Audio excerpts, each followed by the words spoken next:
Yo, welcome to Magikarp YouTube. Today, we're going to be going with the top 10 cards from the Pokemon Go mini set that will be coming out here very shortly on July 1st. And this will end up being our world set. So we're going to have the current meta plus this mini set into the Pokemon World Championships in August. Now, it is a mini set, but it's got some really cool cards in it. This is a lot better than something like a Shining Fates. You know, there's going to be actual cards that are going to, I don't know if shake up the meta is the right word because I don't think they're that powerful, but there are things that are going to make some decks viable, maybe introduce some new decks, you know, all that other kind of stuff. So anyway, let's go into those top 10 cards. My number 10 is, of course, Magikarp. I actually think this card is a viable card. Does 30 more damage for each Magikarp and Gyarados in your discard pile, 10 plus. So it does not count Gyarados V or VMAX. You can have, we'll find out later, there's a Pokemon that can copy this in this set as well. So if you have all 8 in the discard pile, incredibly hard, but technically possible. Hisuian Heavy Ball helps us, of course. Then you can hit for 250 damage. More realistically, you might have 6 or 7. 6 is 190, 7 is going to be 220.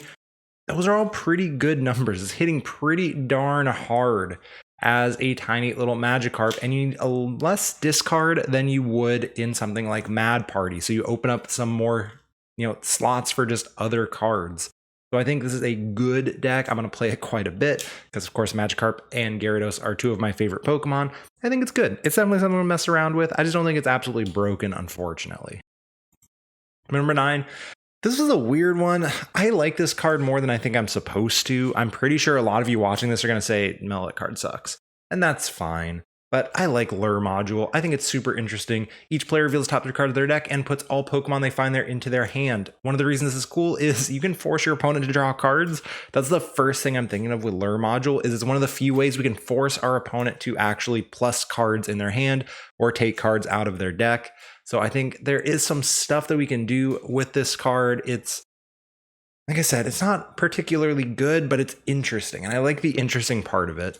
So for that, I think somewhere, some way, this card is going to show up in a deck. Number 8, now we're getting to the like actually good cards. I'd say there are 8, like, these are definitely good playable cards. And the other 2 are just like, I think these are cool. But Slacking V does 260 damage for 4 energies. It does have this kind of lazy ability. If you have exactly 2, 4, or 6 prize cards remaining, this Pokemon can't attack. In a V-Star meta, that might sound a little bad, but you know what? You can play Path of the Peak. The fact that this thing synergizes with Path of the Peak is super cool. So you can attack, you know, half the time anyway, and then the other half you're putting a path in play. 260 from a basic 2 prizer is absolutely massive. You throw a Cape of Toughness, thing has 280 HP. It's got Dunsparce, it's got Sharon's Care technically. I think this is a good card. I don't know if it's like that good, but there's no way a basic Pokemon hitting this hard that has all the colorless support isn't potentially a viable thing. You can run it with like Arceus, which already wants all the colorless support anyway. You can Melanie to it in Arceus. You know, you power up 3 energies or 2 energies. I like it. I like this card a lot. Just the 260 is such a big number. Number 7 is Radiant Blastoise. Mostly here for the ability. The attack is also pretty cool. Now, the big problem with the Radiant Blastoise is almost entirely outclassed by Greninja. Radiant Greninja is just the best card in the game right now. Like, I don't know if it's actually the best card in the game, but it's pretty darn close to the best card in the game. So pretty much every water deck's going to want the Greninja over the Blastoise, because otherwise the Blastoise is really good. You must discard a water energy. That sucks. If it was any energy, the card would be a lot better. And put 2 damage counters on one of your opponent's benched Pokemon. The benched Pokemon is a big deal because, well, it's got to be on the bench. Now, of course, this means no donks, unfortunately, because it has to be on the bench.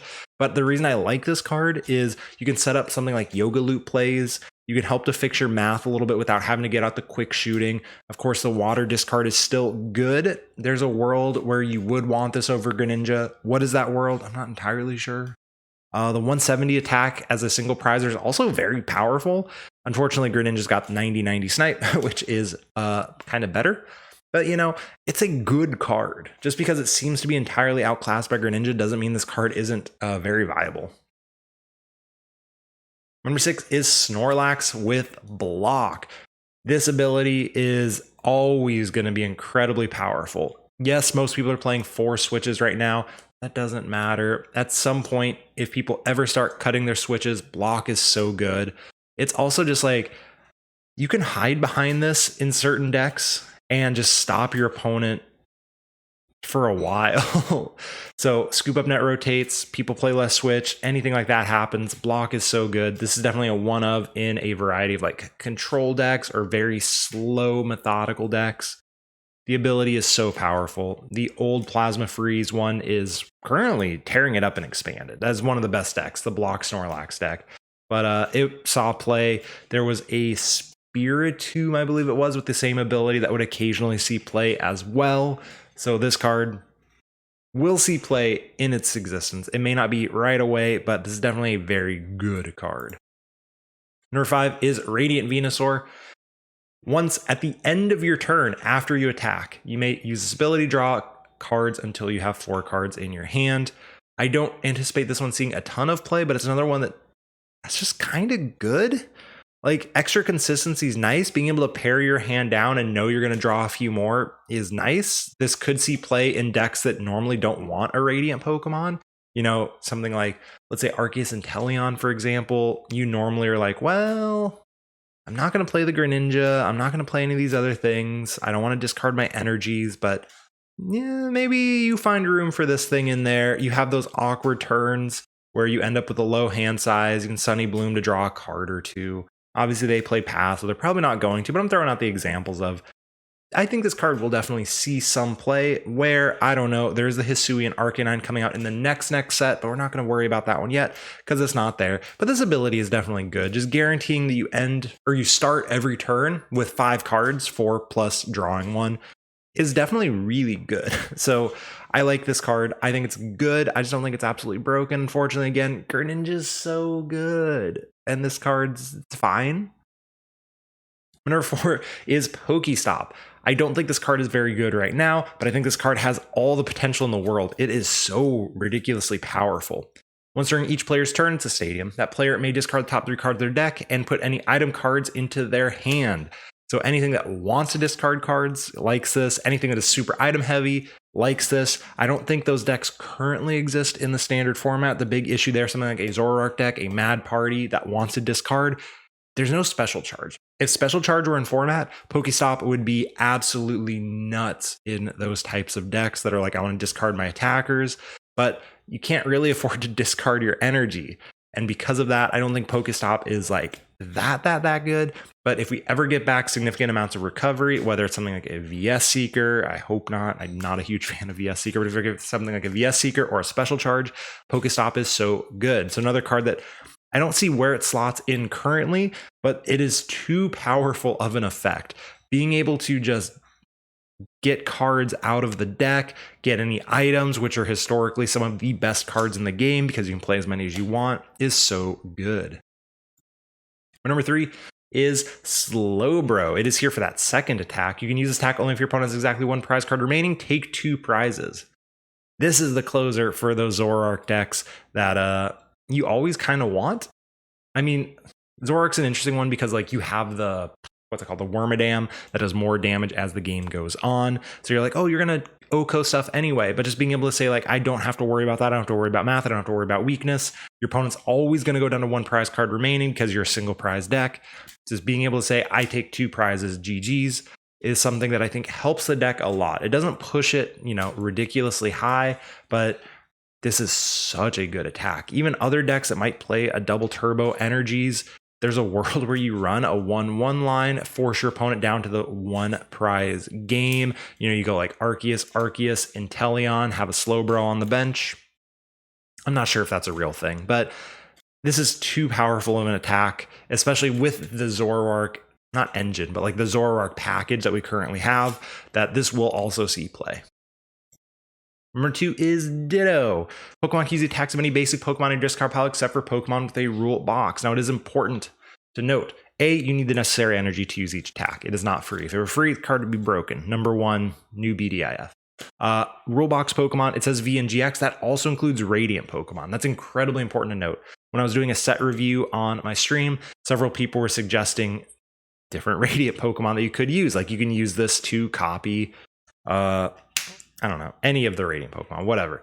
No, you cannot. You have to do it only with the non-rule box Pokemon. Magikarp being the most obvious thing that people are thinking about, but there's some other cool stuff you can do with this. You know, you player 1 of Yveltal with your double turbo energy package. Well, that's cool. You don't have to get your Yveltal back. You can just Ditto spam it or something like that. This ability is too powerful not to be good somewhere. And the number 1 is the Radiant Charizard. Unfortunately, also the most collectible and probably going to be one of the most expensive cards in the set.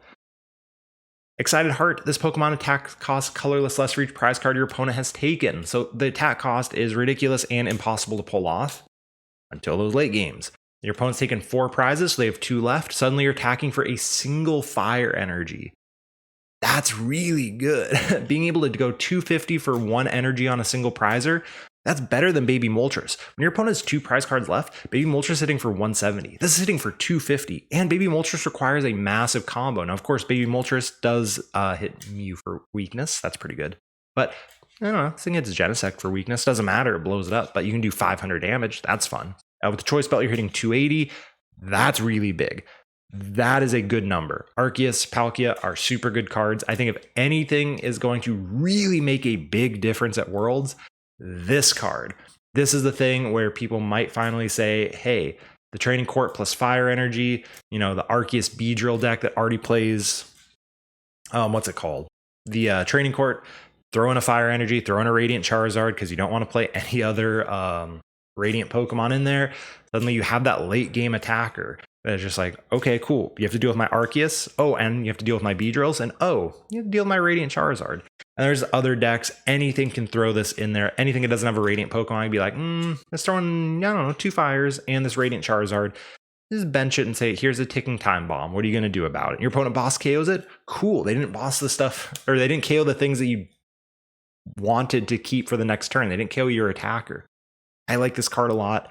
I could see it working, especially in a Slowbro deck where this thing's swinging for 250 to kind of take all of those prize cards, you know, 2 turns in a row, claw it back, hit again. I think this card is so good. It's unfortunate that it is a Charizard and a shiny Charizard because it's not going to be cheap. Anyway, let me know what you think of the set. I'll have the digital set list linked below in the description if you want to take a look at all of the cards. There's some super pretty cards. I am a big fan of the art. I think the art style in the set is, I mean, it's always good, but it's just like so interesting. The mixture of, you know, Pokemon Go style 3D stuff with just some truly like beautiful pictures. So let me know what you think. Let me know if you disagree with anything in my top 10, all that other good stuff. I am super happy to hear feedback. I was incredibly wrong on Hisui and Heavy Ball from the Astral Radiant set. Y'all did a good job calling me out there. So call me out on anything else. Oh my gosh, wait. I forgot Mewtwo V-Star. Oh my gosh. Hey, Mewtwo V-Star should be on this list too. Probably number 4. Mewtwo V-Star can do 280 damage, or up to. It can do up to. Let's find that thing real quick. Oh, I don't have it. Okay, but anyway, yeah, Mewtwo V-Star definitely should be on this list as well. Oh no, I'm not gonna go edit it in. It's fine. So yeah, the Mewtwo V-Star is also super good. The Dragonite V-Star sucks, unfortunately. I wish it were better. But anyway, remember to like, comment, subscribe, all the other YouTube stuff, and I will catch you all in the next video. Peace out.